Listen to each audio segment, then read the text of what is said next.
The Red Danube is a 1949 American drama film directed by George Sidney and starring Walter Pidgeon. The film was based on the 1947 novel Vespers in Vienna by Bruce Marshall. Plot: in Rome shortly after World War II, British Col. Michael "Hooky" Knickerbar is expecting a transfer home when he is instead posted to Vienna with his aides Junior Commander Audrey Quayle, Major John Twingard McPhermister and Private David Moonlight.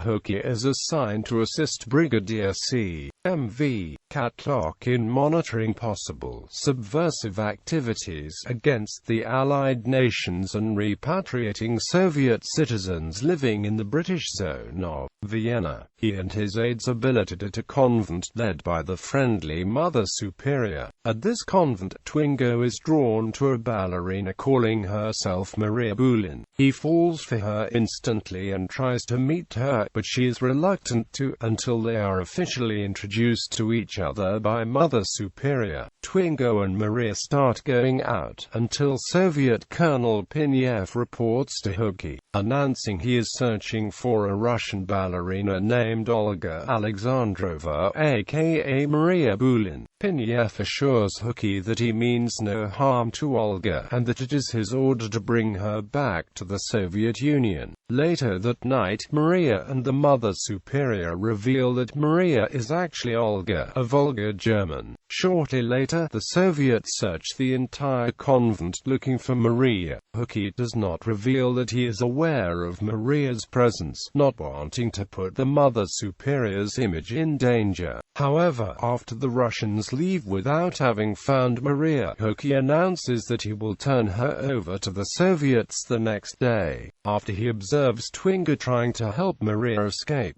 an attempt that Maria declines because she does not want to endanger Hooky and Twingo's friendship. Hooky turns her over to the Soviets that night. Hooky is reproved for his rigid obedience to duty by Twingo and the Mother Superior, but angrily shifts responsibility for what happened to the nun. He and Twingo continue the repatriation duties and they announce to the Soviet Professor Serge Brulov that he is about to be deported. Brulov reacts by shooting himself. Hooky claims that there is no connection between Maria's reluctance to be deported to the Soviet Union and Serge's suicide, until the third person on his list, Helena Nagard, Serge's wife, responds by bursting into tears. When Pinev's aide tells Hooky that Brulov's suicide was proof of subversive activity and treasonable behavior, he starts to doubt the sincerity of the Soviets. After he witnesses Maria and Helena being forcibly deported to a harsh detainment camp, Hooky sends a brief to the War Office in London protesting the forcible repatriation of political dissidents. On Christmas Eve, after the Mother Superior asks for his forgiveness for not treating him in a Christian manner, Hooky tells her that he lost his faith after the death of his son in combat.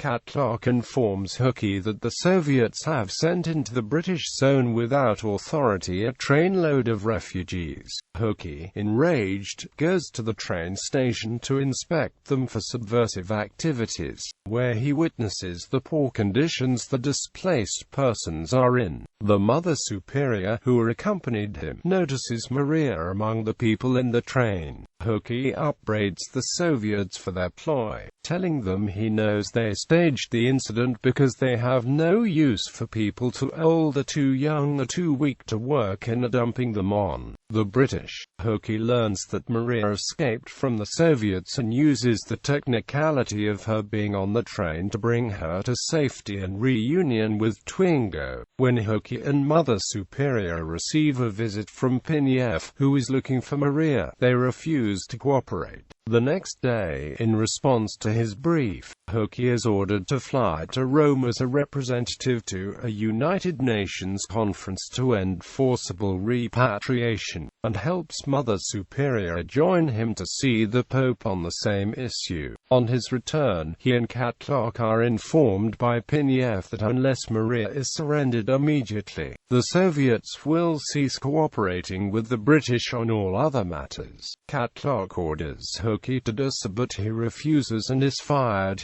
from his job. Meanwhile, Twingo and Maria plan on moving to Scotland, when she is suddenly captured by Hoki's replacement, the pompous and rigid Colonel Omicron, who intends to turn her into Pinyev. Realizing her fate, she jumps out of a window and succumbs to her injuries. Shortly after, Hoki is assigned to an operation called Humanizing the Army, and forcible repatriation is ended. Cast: Walter Pidgeon as Col, Michael Hoki, Nicobar. Ethel Barrymore as the Mother Superior. Peter Lawford as Marge. John Twingard McPhermister. Angela Lansbury as Audrey Quayle. Janet Lee as Maria Boulin, Lewis Calhern as Col, Pinyev, Francis L. Sullivan as Col, Humphrey Blinker Omicron, Melville Cooper as Private, David Moonlight, Robert Coote as Brigadier C. M.V. Catlock, Alan Napier as the General. Production. Shortly after the release of the novel Vespers in Vienna, Metro-Goldwyn-Mayer showed interest in a film adaptation, and production was set to start in June 1947. In January 1947, it was announced Irene Dunne, Spencer Tracy and Robert Taylor were set to star. In October 1947, some of the background footage was shot on location in Rome and Vienna. The film was shelved, however, and the original director Victor Saville was eventually replaced by George Sidney. Furthermore, the three principal actors withdrew and were replaced by Walter Pidgeon, Ethel Barrymore and Peter Lawford. Agnes Moorehead briefly replaced Barrymore in March 1949. On October 14, 1948, it was announced Audrey Totter was slated to co-star as Audrey Quayle. She was replaced by Angela Lansbury in early 1949. For the scenes of the war camps, 1,500 starved-looking extras were sought. A crew admitted they were looking for real war refugees but found that most of them were already looking too healthy. One crew member called it the biggest casting problem since the Good Earth reception. Although MGM assigned an all-star cast to the Red Danube, including a big budget, the film was a commercial failure. According to studio records, it earned $1,177,000 in the US and Canada and $682,000 overseas, resulting in a loss of $905,000. The film was criticized for being a propaganda film, designed to make you hate Russia and recognize the Vatican as the true champion of freedom. Film Score Monthly, on the other hand, noted that film struck a chord with reviewers by bringing humanity to a difficult subject and having a message not compromised by preachiness. It was nominated an Academy Award for Best Art Direction.